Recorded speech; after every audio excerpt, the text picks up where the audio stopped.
competitive.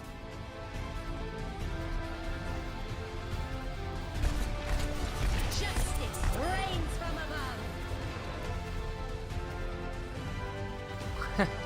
above. You know, pretty good play from me. Justice reigns from above and all that. But if you're like me, you've been waiting for Overwatch to come out since November 2014. And you know, it's been quite a long wait since then. So I have taken it on myself to play Overwatch in Team Fortress 2. So let's start with the basics. Have you ever wanted to wrestle Thunder, rocket jump across the map? Well, then you want to play Pharah. You're going to play as a soldier with the airstrike and the base jumper. You're going to build up those rockets, and then you're going to rain death from... No, not death, because Pharah doesn't kill. She's all justice and protect the innocent. So justice reigns from above. Even though if justice reigned from above, it would be like police descending and, you know, arresting the people. But whatever, you know, killing them works too.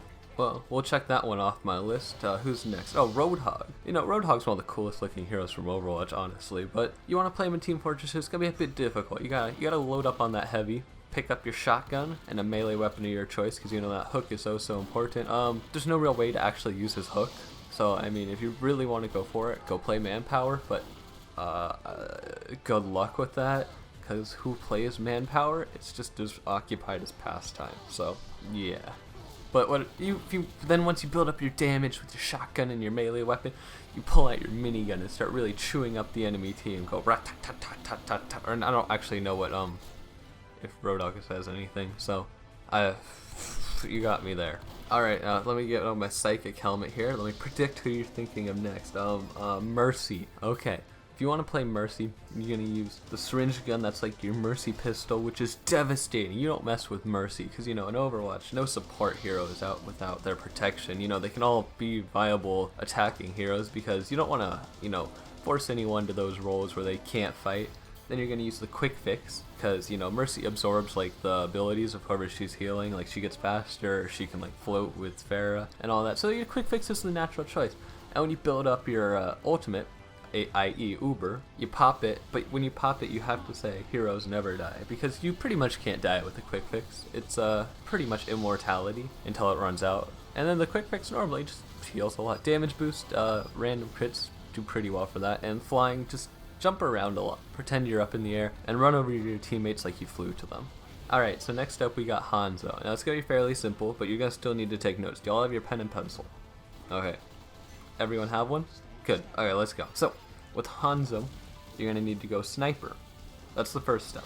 Then you're going to need to get out the Huntsman. That's the second step. And then the third step is hit headshots. It's pretty simple. I mean, it's all you really do on that character.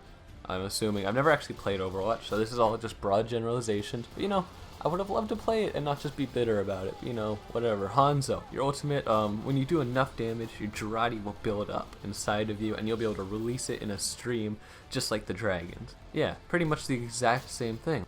Now, the Engineer can double as two Overwatch characters. We're going to go over both of them. We're going to go with Torbjorn first, because, you know, Torbjorn's like the dwarf of Overwatch. We're not going to call him Swedish, because he's just a fucking dwarf. Let's be honest here. He's just a dwarf. They wanted to have a dwarf in this game, but whatever, he's a dwarf. And he builds sentries, so, you know, who better than the Engineer? We got the biggest, most obstructive, you know, melee weapon he has, the hammer doodad. And you build your sentry, only up to level 2, though, because level 3 is your ultimate. And then you have the Wrangler on because sentries have infinite range and all that, and you just go to town, whack that sentry around. You got your shotgun on for extra damage. But then, if that doesn't work, because, you know, Torbjorn's not a very good pushing hero, because you can't build on the cart on this stupid Snowy Coast map that they just added to Overwatch. So we're gonna go Symmetra, the other building character. So with this, you're gonna use your Gunslinger, your Pomson, and your Short Circuit, because, you know, whatever, and because you got your beam weapons like she does, where she got like the laser beams and all that, and you got your mini sentries like she does, and you can build teleporters, which Torbjorn can't do. Torbjorn can't build teleporters or dispensers because, you know, you can't, you're a dwarf. You can only build sentries. Sit back down, Torbjorn. You get one thing. Now with Symmetra, you want to really get in there. You want to get in their face so you can build up your ultimate, drop down that the teleporter, and really help your team out. But after it gets so many teleports, you have to destroy it because, you know, that's just how it do. But don't worry, the cavalry's here because we have Tracer. We got the Scout with the Winger because, you know, Tracer's guns are like really fast shooting, and then they reload fast and they do damage. You know, the Winger's, like, it empties its clip fast, it does a bit more damage, you jump higher, which is sort of like the Blink, I guess. And then as your ultimate, you charge up your Sandman Ball. and you throw it. It's like a non-violent version of her bomb, and then you go in and you clean up with the pistol, or you know, you probably just die because you're running around with a pistol, and you know, she doesn't have a shotgun, so you can't really use it, and it doesn't translate over that well. But, you know, whatever. It's Tracer. So that's the definitive Overwatch experience inside of Team Fortress 2. Maybe you can come up with another hero, like created on another class I didn't cover, like Zenyatta. I don't know how you would do that, but you know, if you want to try it, go for it. Put it down, you know, down there, and what's underneath this, and then have a nice day. Yeah, have a great day.